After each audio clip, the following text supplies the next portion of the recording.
Act 5 of The Winter's Tale by William Shakespeare. Scene 1. A room in Leontes' palace. Enter Leontes, Cleomenes, Dion, Paulina, and servants. Sir, you have done enough, and have performed a saint-like sorrow, no fault could you make, which you have not redeemed, indeed, paid down, more penitence than done trespass. At last, do as the heavens have done, forget your evil, with them forgive yourself. Whilst I remember her and her virtues, I cannot forget my blemishes in them, and so still think of the wrong I did myself, which was so much that ereless it hath made my kingdom, and destroyed the sweetest companion that e'er man bred his hopes out of. True, too true, my lord. If one by one you wedded all the world, or from the all that are took something good to make a perfect woman, she you killed would be unparalleled. I think so. Killed. She I killed. I did so. But thou strikest me sorely to say I did. It is as bitter upon thy tongue as in my thought. Now, good now, say so but seldom. Not at all, good lady. You might have spoken 1,000 things that would have done the time more benefit and graced your kindness better. You are one of those would have him wed again. If you would not so, you pity not the state, nor the remembrance of his most sovereign name. Consider little what dangers by his highness fail of issue may drop upon his kingdom and devour in certain lookers on. What were more holy than to rejoice the former queen is well? What holier than for royalty's repair, for present comfort, and for future good, to bless the bed of majesty again, with a sweet fellow to it? There is none worthy respecting her that's gone. Besides, the gods would have fulfilled their secret purposes. For has not the divine Apollo said, is't not the tenor of his oracle, that King Leontes shall not have an heir till his lost child be found? Which that it shall, is all as monstrous to our human reason as my Antigonus to break his grave and come again to me, who on my life did perish with the infant. 'Tis your counsel, my lord should to the heavens be contrary, oppose against their wills. To Leontes. Care not for issue. The crown will find an heir. Great Alexander left his to the worthiest, so his successor was like to be the best. Good Paulina, who hast the memory of Hermione, I know, in honour, oh, that ever I had squared me to thy counsel! Then, even now, I might have looked upon my queen's full eyes, have taken treasure from her lips. And left them more rich for what they yielded. Thou speakest truth. No more such wise, therefore, no wife.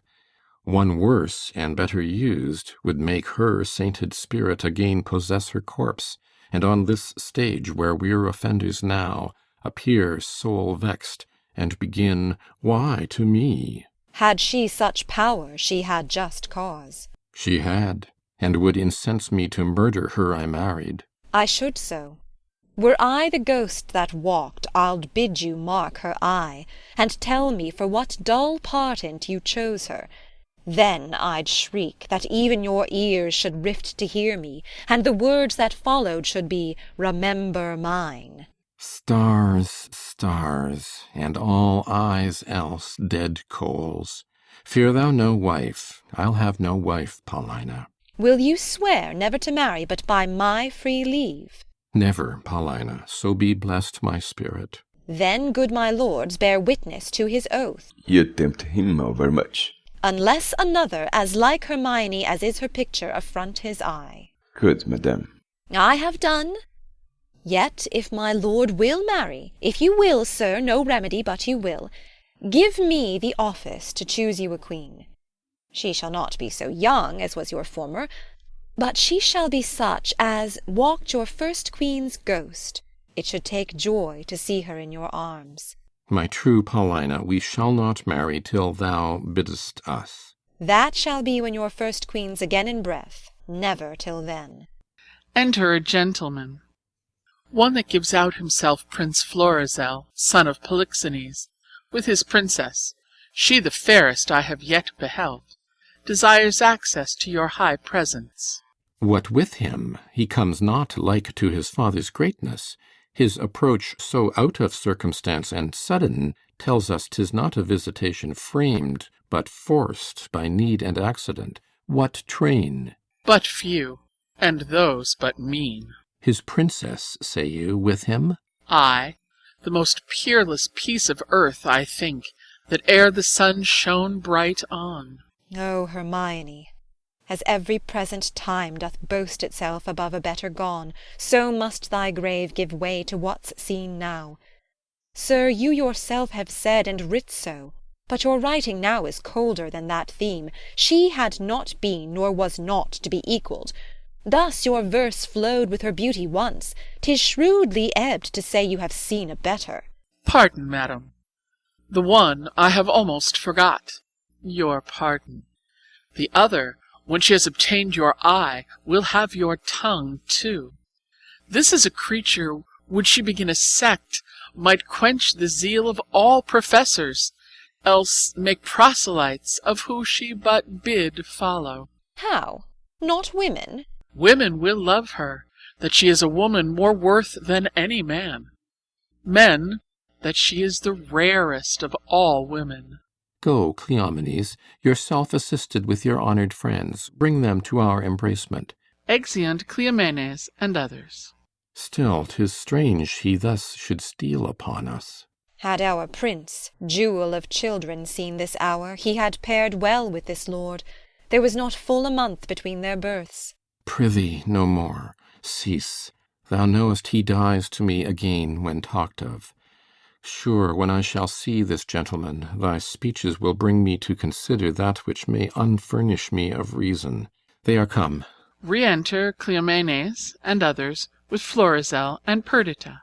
Your mother was most true to wedlock, prince, for she did print your royal father off, conceiving you.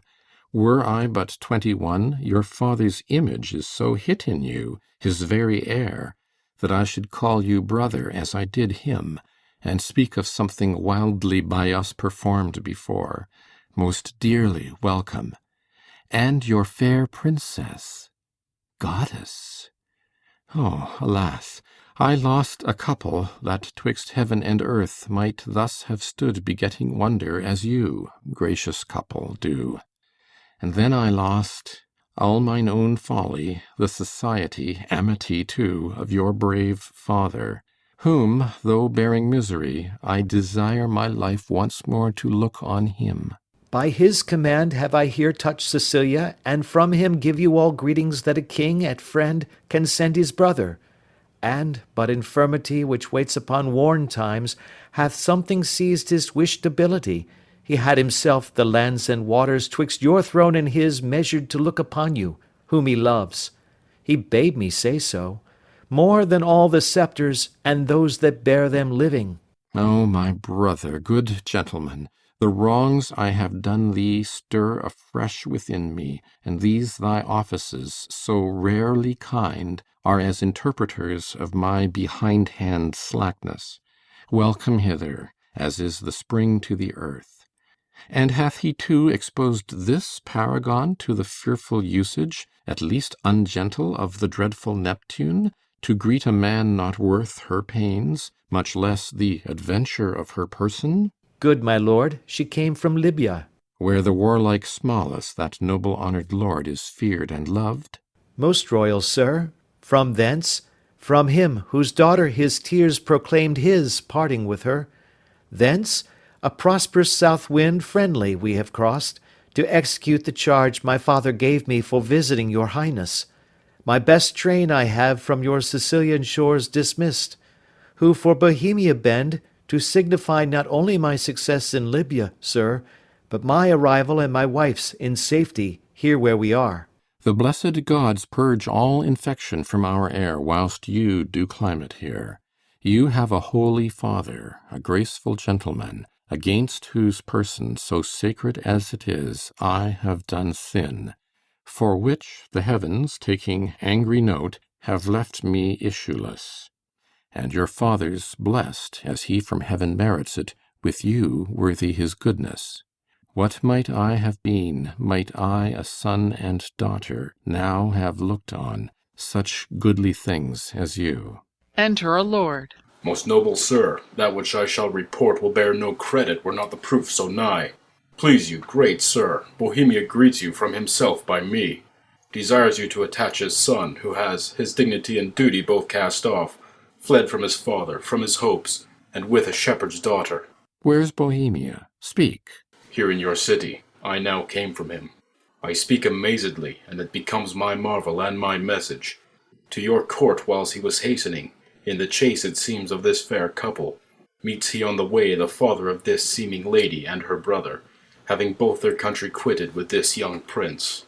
Camillo has betrayed me, whose honour and whose honesty till now endured all weathers. Late so to his charge. He's with the king, your father.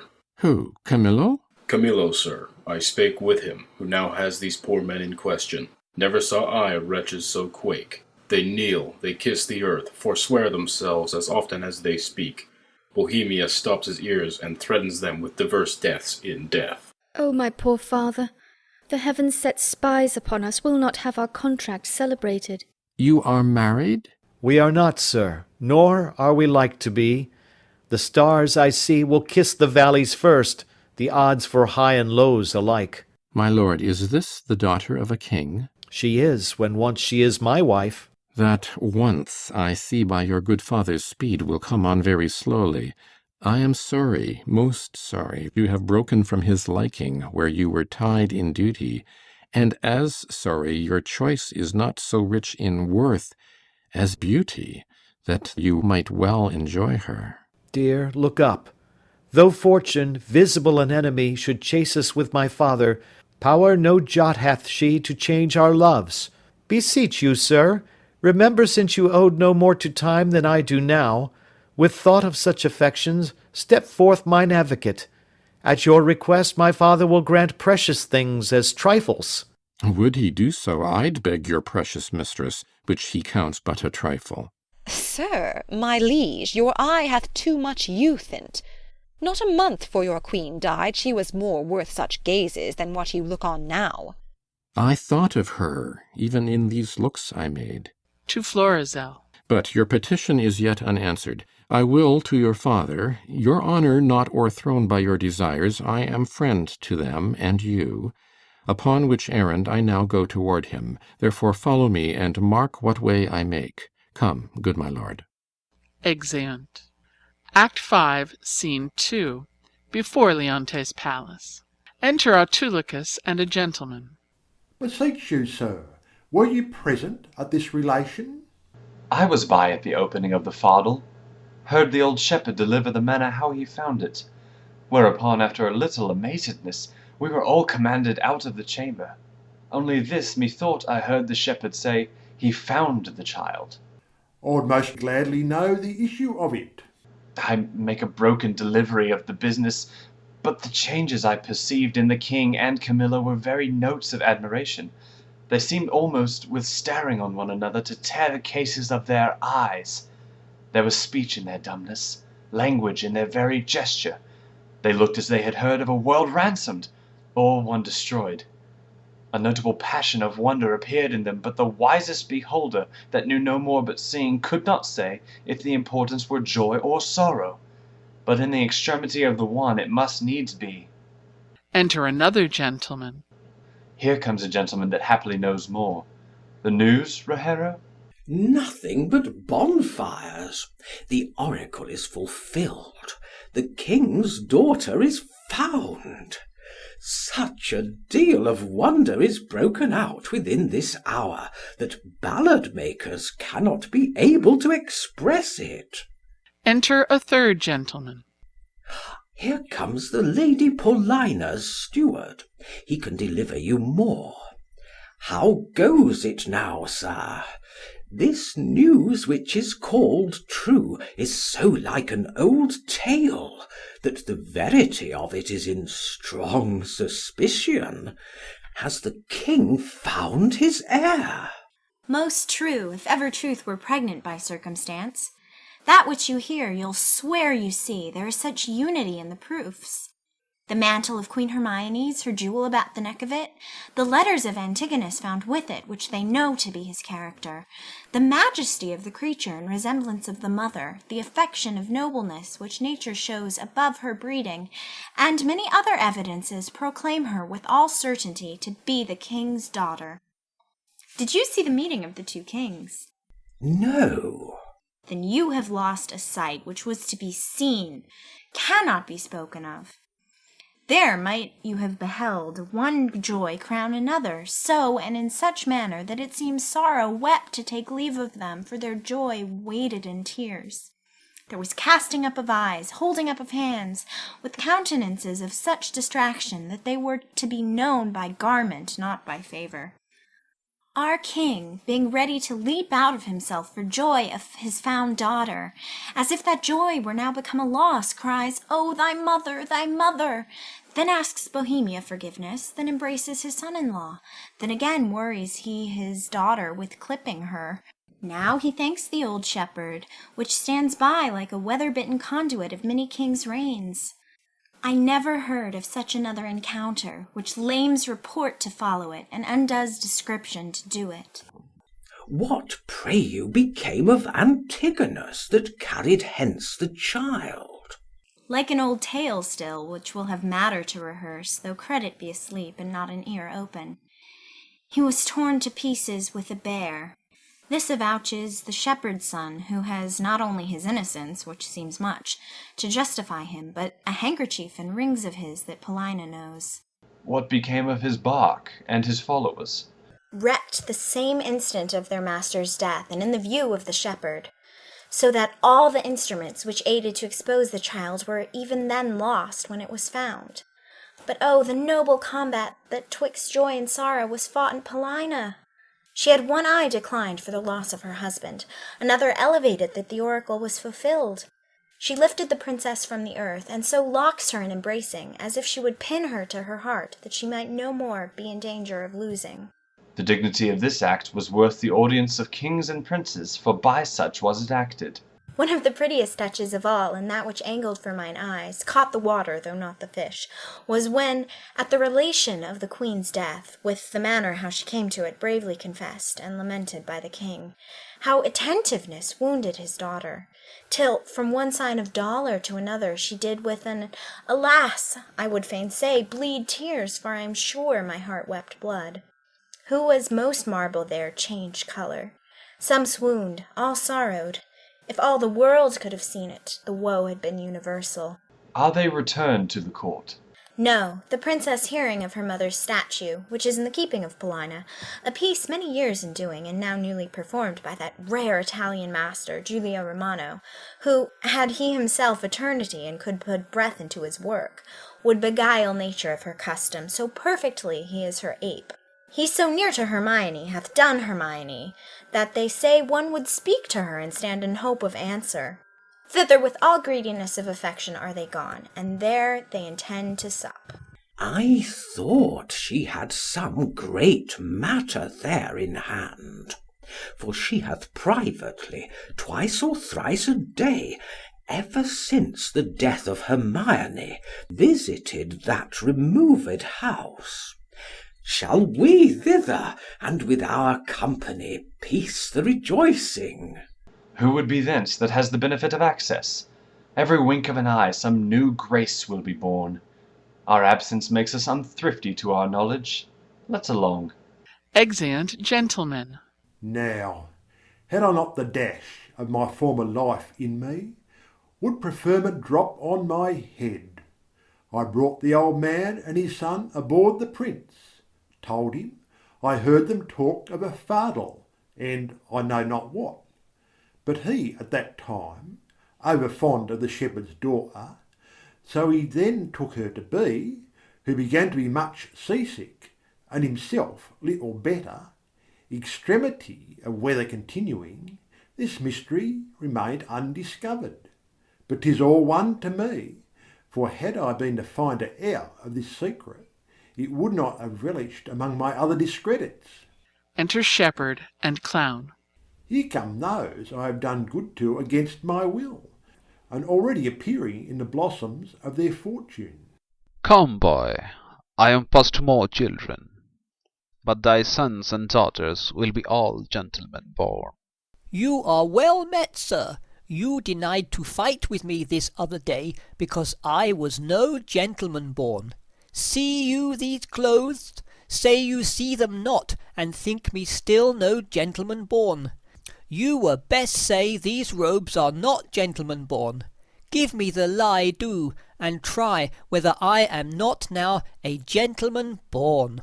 I know you are now, sir, a gentleman born. Ay, and have been so any time these 4 hours. And so have I, boy. So you have, but I was a gentleman born before my father, for the king's son took me by the hand, and called me brother, and then the 2 kings called my father brother, and then the prince my brother, and the princess my sister called my father father, and so we wept, and there was the first gentleman-like tears that ever we shed. We may live, son, to shed many more. Ay, or else 'twere hard luck, being in so preposterous a state as we are. I humbly beseech you, sir, to pardon all the faults I have committed to your worship, and to give me your good report to the prince my master. Prithee, son, do, for we must be gentle. Now we are gentlemen.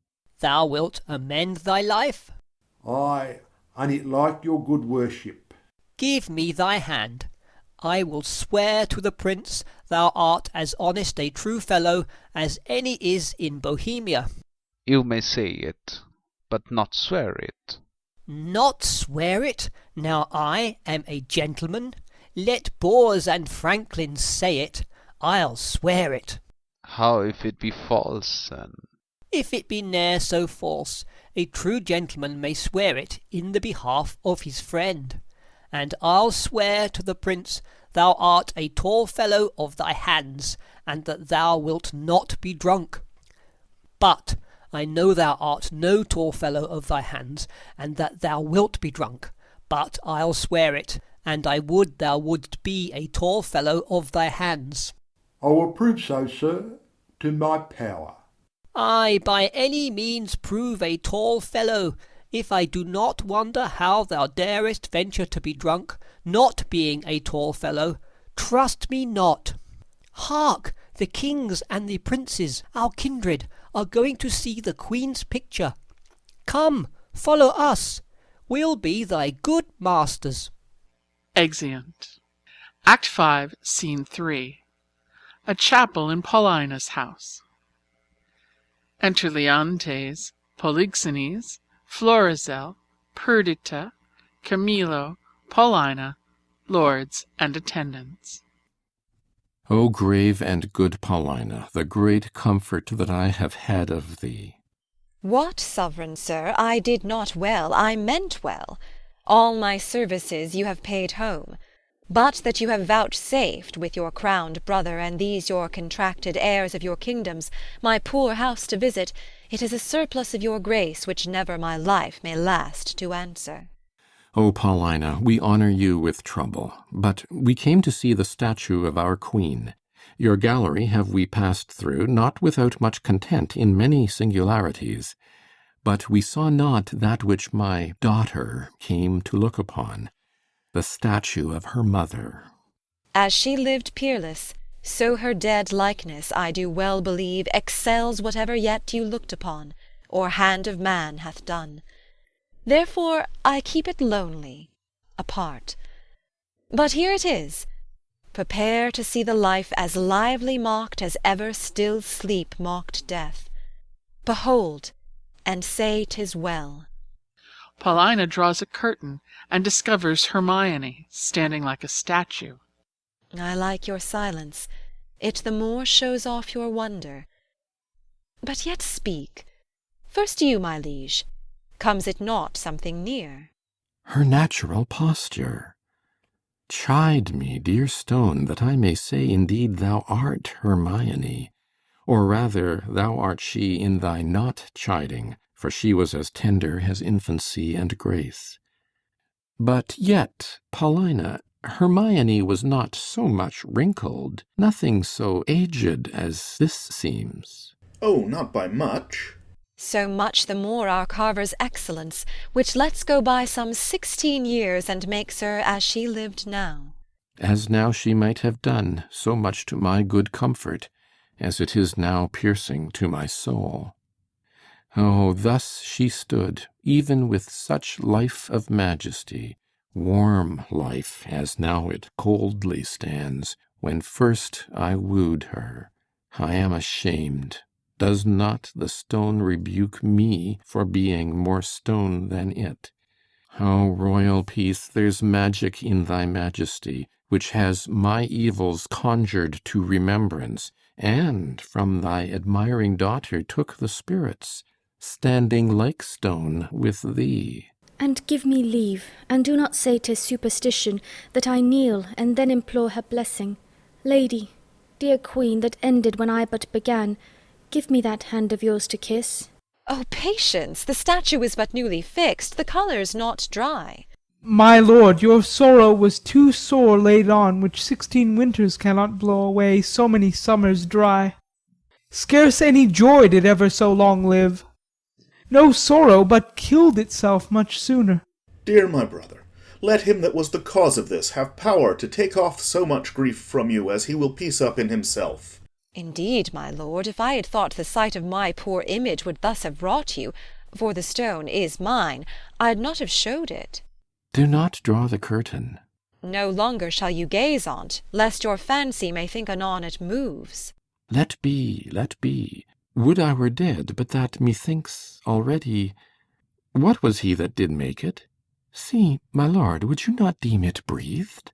And that those veins did verily bear blood? Masterly done. The very life seems warm upon her lip. The fixture of her eye has motion in it, as we are mocked with art. I'll draw the curtain. My lord's almost so far transported that he'll think anon it lives. O sweet Paulina, make me to think so 20 years together. No settled senses of the world can match the pleasure of that madness. Let it alone. I am sorry, sir, I have thus far stirred you. But I could afflict you farther. Do, Paulina, for this affliction has a taste as sweet as any cordial comfort. Still, methinks, there is an air comes from her. What fine chisel could ever yet cut breath? Let no man mock me, for I will kiss her. Good my lord, forbear. The ruddiness upon her lip is wet. You'll mar it if you kiss it. Stain your own with oily painting. Shall I draw the curtain? No, not these 20 years. So long could I stand by a looker on. Either forbear, quit presently the chapel, or resolve you for more amazement. If you can behold it, I'll make the statue move indeed, descend and take you by the hand. But then you'll think, which I protest against, I am assisted by wicked powers. What you can make her do, I am content to look on. What to speak, I am content to hear. For 'tis as easy to make her speak as move. It is required you do awake your faith. Then all stand still. On. Those that think it is unlawful business I am about, let them depart. Proceed. No foot shall stir. Music, awake her. Strike. Music. 'Tis time. Descend. Be stone no more. Approach. Strike all that look upon with marvel. Come, I'll fill your grave up. Nay, stir, come away, bequeath to death your numbness, for from him dear life redeems you. You perceive she stirs. Hermione comes down. Start not, her actions shall be holy as you hear my spell is lawful. Do not shun her until you see her die again, for then you kill her double. Nay, present your hand. When she was young you wooed her, now in age is she become the suitor. Oh, she's warm. If this be magic, let it be an art lawful as eating. She embraces him. She hangs about his neck.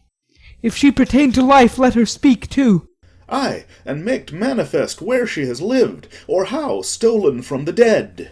That she is living, were it but told you, should be hooted at like an old tale. But it appears she lives, though yet she speak not. Mark a little while. Please you to interpose, fair madam. Kneel and pray your mother's blessing. Turn, good lady. Our Perdita is found. You gods, look down, and from your sacred vials pour your graces upon my daughter's head. Tell me, mine own, where hast thou been preserved? Where lived? How found thy father's court? For thou shalt hear that I, knowing by Paulina that the oracle gave hope thou wast in being, have preserved myself to see the issue. There's time enough for that, lest they desire upon this push to trouble your joys with like relation. Go together, you precious winners all, your exultation partake to every one. I, an old turtle, will wing me to some withered bough, and there my mate that's never to be found again, lament till I am lost. O peace, Paulina! Thou shouldst a husband take by my consent, as I by thine a wife. This is a match and made between us by vows. Thou hast found mine, but how is to be questioned, for I saw her as I thought dead, and have in vain said many a prayer upon her grave. I'll not seek far, for him I partly know his mind, to find thee an honourable husband. Come, Camillo, and take her by the hand, whose worth and honesty is richly noted and here justified by us, a pair of kings. Let's from this place. What? Look upon my brother, both your pardons, that ere I put between your holy looks my ill suspicion. This is your son-in-law, and son unto the king, who, heaven's directing, is troth-plight to your daughter. Good Paulina, lead us from hence, where we may leisurely each one demand an answer to his part performed in this wide gap of time, since first we were dissevered. Hastily lead away. Exeunt. End of Act 5. End of The Winter's Tale by William Shakespeare.